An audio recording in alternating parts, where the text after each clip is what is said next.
Hey, this is Polka Dot Lady. I just thought I would tell you a couple dreams that I had.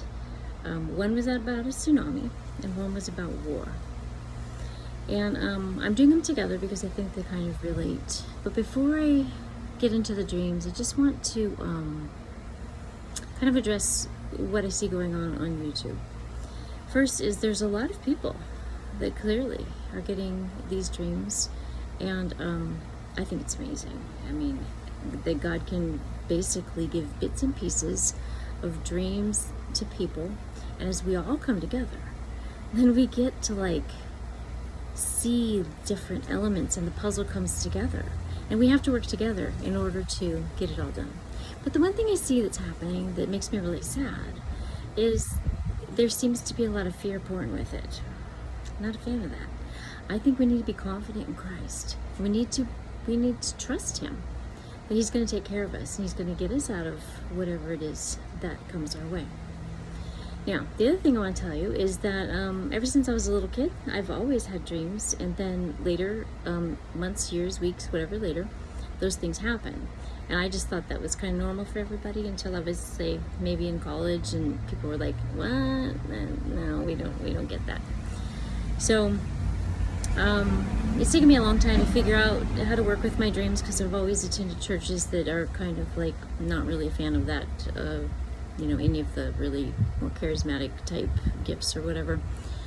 So, but this has just always been how I was built. And I found out this year, I'm 50 something. I just found out this year that my brother has always had this, and he gets a download the night before of everything that's going to happen in his day the next day. Everything from sun up to sundown. So I guess it's just, we're in the end times, because we're going to get dreams and we're going to hear things and stuff. So anyway, let me start with my dreams. They're kind of quick, but this video may not be quick because I want to pull them together. So the first one was the tsunami. And all I know is I live in the house we live in now in South Florida. We are 10 miles off the coast. We live at an elevation of 12. And we were just doing a normal day. And all of a sudden, I don't know how I knew, but I knew that there was a 5-minute warning that there was going to be a huge tsunami, and it was going to be 2 stories high, filled with water. And so I instructed the kids, I'm like, run around, get all the things, because we have already, plans or whatever in case something happens or whatever. So we always have emergency go-to bags and all that. So I'm like, get all the important papers, get them up in the attic, get the dog in the attic, that's what we were gonna do. So I was a little freaking out because, well, let me back up one second. Okay, so we've lived through a lot of natural disasters, and our home, thankfully, has always passed over, skipped, just like the Israelites with the blood over the door. And so we were in Tuscaloosa area when Birmingham, when that Tuscaloosa tornado came through. I watched the tornado literally pick up, go over our house, and settle down. We did help other people clean up. It was a horrible tragedy, okay? When we lived in a different state in Baton Rouge, there was a huge flood. The place never floods, it's not even rated for flood zone. And this cloud just parked itself over 3 different counties and flooded the living life out of Louisiana. And so our neighborhood was starting to get flooded because one of the drains wasn't working right and whatever. And literally 2 houses away from us, as I'm praying, of course I'm praying, but as I'm praying, I'm like, Lord, please spare our house, spare us from this, whatever. And 2 houses from us, the water just stops, dead stops. And so we were fine through the whole thing. Sure, we had, 2 weeks no power, and we were living out of coolers, and there was no such thing as you couldn't get to the supermarket or any of that business. Fortunately, we were stocked up and prepared, and we did help other people through that. But so because of this flood thing, I understand what tragedy a flood would be, and what a tsunami can do, okay? So I was praying in the dream, Lord, I cannot suffer through another flood recovery, because it smells terrible. It's a huge mess. It is gross. So I was just praying, Lord, please spare us, please spare us. And But I wasn't fearful at all. I was just like, if we have to go through this, we'll go through this. If we die in this, we die in this. But I was just saying, please spare us. And so we heard this terrible rush of water. And then it was just silent. So I realized we were not 2 stories filled with water, because, I'm in my closet, and I was like, well, I'll just climb up in the attic if the water gets higher. And I didn't see any water, so I decided to go look out the window. Looked out the window, and I could see across the street, and the houses across from us were moderately flooded, even though it was predicted to be 2 stories high. And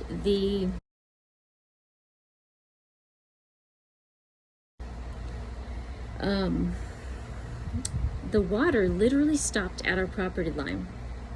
It did not get an inch, not a blade of grass wet, no pavers were wet, nothing was wet in our house.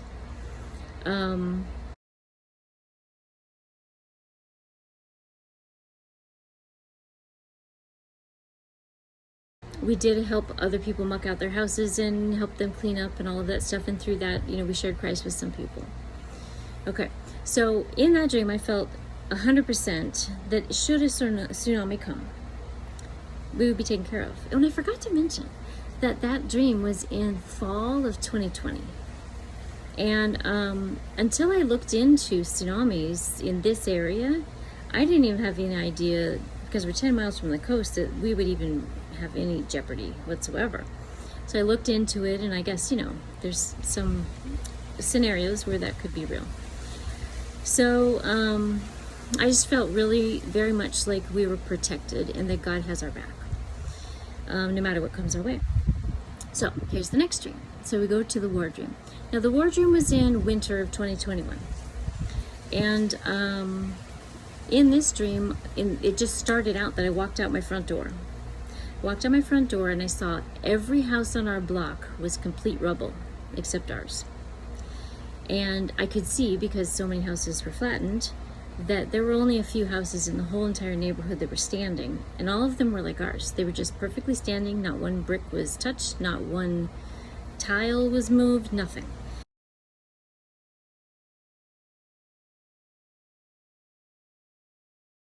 And everyone else, so some people of course didn't make it, but the people who did make it were wandering around in a haze. Of course, it's very chaotic, and it was a mess. And some of the people were very angry at God, and they were I don't know what to say, they were just angry. And some of the people were just mourning, and they needed help. And so we offered our home, and we said, come in our house, you can stay at our house, you can sleep here, we have food, whatever. And by some miracle, which this would never happen, but by some miracle, we still had power, and we still had water. And so we fed everyone. Well, we were running low on food because we had scads of people all over our house, laying all over the place. We were doing first aid with them, and we were, helping them, emotionally and stuff, and we were sharing Christ with them. Well, anyway, we made spaghetti, because we figured it'd go a long ways. We were running out of spaghetti, and like by some miracle, it just kept making more spaghetti and more spaghetti, like Stregonona, if you've ever read that book. So anyway, we never ran out of food, and we cared for all these people, and we were preserved through the whole thing. Now, as a realistic person who is well aware of what the world has going on and their plans, should there be some sort of war, I know that the UN would be, in our front yard in 2 seconds trying to drag everybody off to some FEMA camp. But it made me feel very much so like we were safe again, and that we could serve people. And the other thing I had in this dream that was a very strong impression, I didn't see any active war, but I knew that the rubble, all the neighbors, their homes being in rubble, I knew that represented war in the United States, and I knew that it was going to last for 7 years. The entire tribulation, the United States would be in war. And so I just think that's a little interesting. So I'm not saying anyone's wrong. They might be 100% right, and my dreams might only be to reassure me that we're 100% safe. And that's fine. I mean, I like being safe, and I know that God has my back, and I know that no matter what, He's always going to provide for us. My big problem is I don't want anyone to base their decisions on my dream or anybody else's dream. I think all the dreams are for us to pull together pieces of the puzzle. But I don't think we should be basing our decisions, our life decisions, on other people's dreams. You need to pray and ask for discernment. You need to ask God what you need to do. Because maybe in my exact location, a tsunami would stop exactly where it needed to stop. But maybe in your situation, that would not be the truth. Or maybe in war, you would need to be in a different location than I would. So I think what I'm seeing is a lot of people on YouTube that I feel are pretty emphatic about how things need to be or are or whatever based on their experience. But I think we all need to go to God and say, Lord, where do you want me? Because, in reality, maybe it's your day. Maybe it's your day to get called home. Maybe He doesn't want you to move because He wants you by His side. And that shouldn't be a negative. You shouldn't be scared of that. You should be like, score, I'm out of here. These people are nuts. Get off this planet. But maybe He needs you to work. And if He needs you to work, then you need to be in the exact place He needs you to be. So don't be afraid to pick up and move if He tells you to. Don't be afraid to stay if other people are saying, you have to leave, you're all gonna die. If you know confidently in your heart that God has you to stay. I'm just here to encourage, hopefully, someone who might have a different perspective than what's going on with a lot of the people. And I just hope y'all have a great day, and hope to see you in the sky soon. And I do have a couple verses I'm going to read after this. I'll cut them in after, and they'll be like, different. But I just really think we need to focus on God's provision and on, God really providing safety and protection for us, because we're His. He's not going to let us just go through torture for no reason. He's not going to let us, fall. I have been through way too many life experiences at this age to tell you the truth. And the truth is, He doesn't let you down. He doesn't. He loves you, and He wants you to be resting in Him. So please, rest in Him, pray hard, ask for discernment, get your ducks in a row, whatever you need to do. And until next time, have a great day. Luke 21:25, and there will be signs in the sun and in the moon and in the stars, and on the earth distress of nations with perplexity, the sea and the waves roaring, men's heart failing them from fear and the expectation of those things which are coming on the earth, for the powers of heaven will be shaken. Well, the sea and the waves roaring, that sounds an awful lot like a tsunami. Now, we don't have to be fearful, because we have 2 Peter 2 to remind us. Then the Lord knows how to deliver the godly out of temptations and reserve the unjust under punishment for the day of judgment. Now, you might think that a tsunami doesn't seem like a temptation, but when you go into the Greek, for the word temptation, it is parasmos, which means an experiment, a trial, or a temptation, a calamity, or an affliction.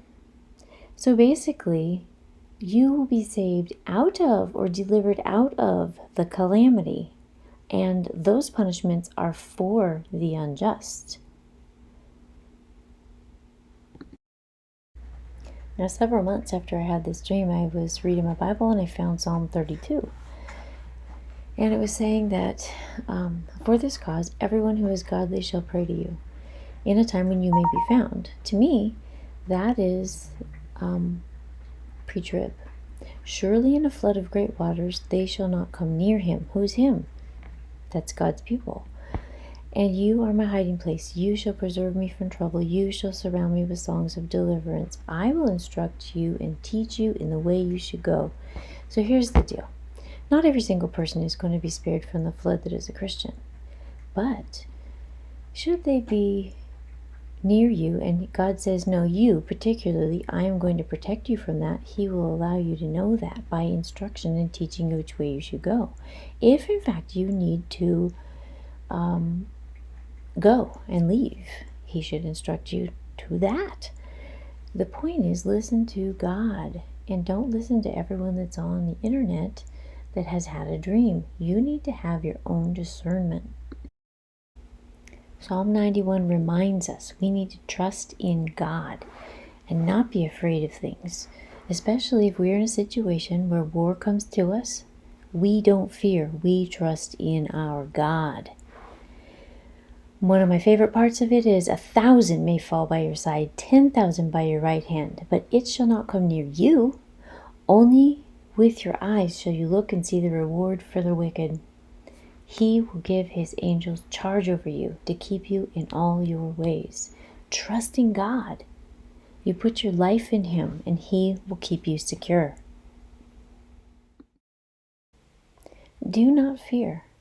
Fear is from the devil.